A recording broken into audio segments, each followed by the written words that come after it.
5 seconds. Start. Madam Deputy Chairman, the main question for consideration of this House is whether the increase in the passenger fares and in the freights that has been proposed by the Railway Minister should have the support of this House or not. I have been listening with some interest to the speeches so far made, and they are all unanimous on one point, namely that there should be no increase, particularly so far as the second class passengers are concerned.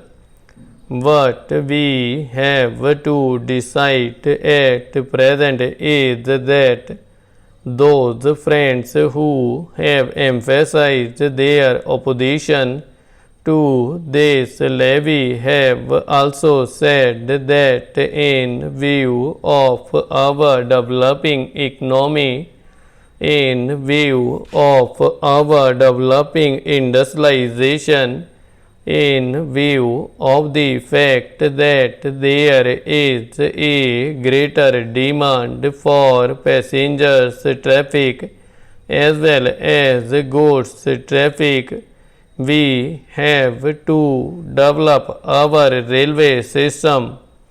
We have to see that we increase our lines. We have also to see that we double our lines. We have also to see that the production of the locomotives, wagons and coaches is increased with greater rapidity. Otherwise, we will not be able to meet the demand of the developing economy. It is also agreed that according to the recommendations of the Pay Commission, we all feel that our workers, our laborers are entitled to DA, which will be to the tune of rupees 12 crores. There are no two opinions about it. It is also demanded that so far as amenities to the workers are concerned regarding their privileges and concessions or the repairs to the stock are concerned, there is very urgent need that we should see that our workers do not strain themselves. An engine driver should not be asked to do work for more than 12 hours. Similarly, others in the railways should also have further concession so far as leisure, rest and leave are concerned. It is also agreed, and it has been emphatically stressed on all hands, that the second class passengers are not getting amenities which they should get.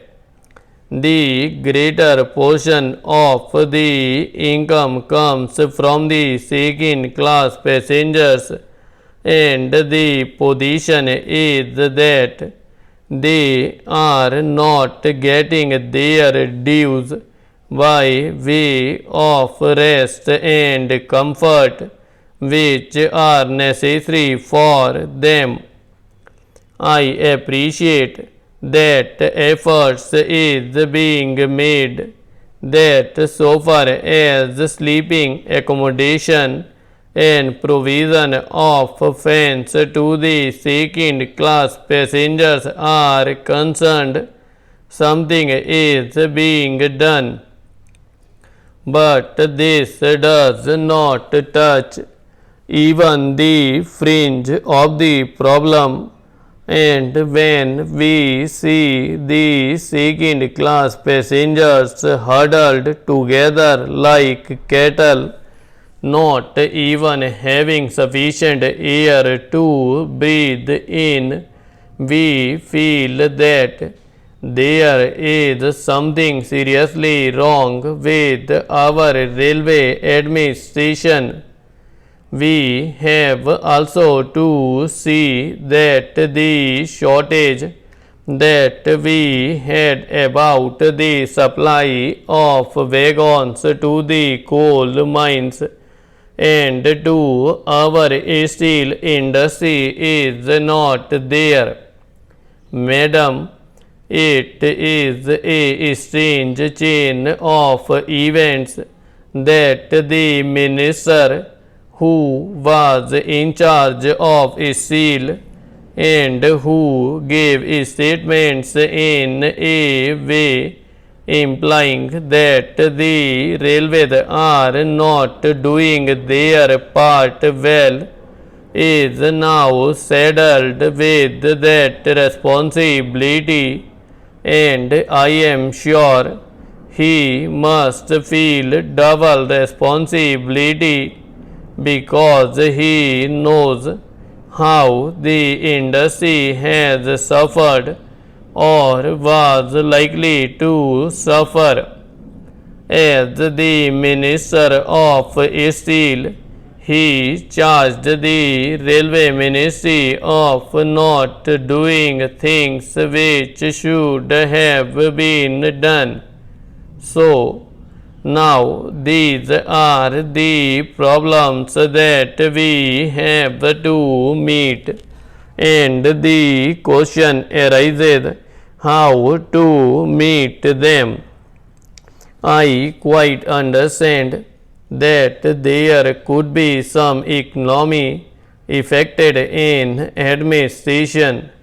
I could also understand that by tightening the administration and seeing that there is not much of ticketless travel, we could improve the position. I could also understand that by taking effective measures regarding the new responsibility which Parliament has placed on the shoulders of the Railway Department, namely the liability of a common carrier for goods, for which they have provided rupees 2 crores, and by having all these things in mind, there could be some reduction in expenditure. But I do not think that reduction would be of a value sufficient to meet the increasing demands of the railways. That is the problem. It is true that it will be hard to increase any fare. It would be hard to increase any freight. We do realize and we do not appreciate it as representatives of the people. We do feel every day that our people are being taxed more and more.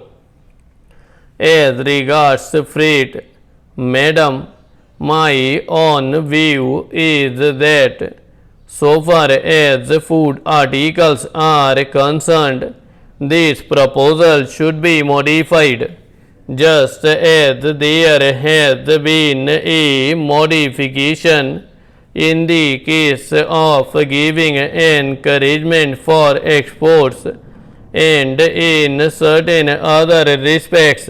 Similarly, I feel that so far as food articles are concerned, the proposal should be modified, and on the other things these fruits may continue as proposed. In this way, the danger that has been pointed out by honorable members, and to a certain extent correctly, that if the prices of food articles go up, that would create difficulty would be avoided.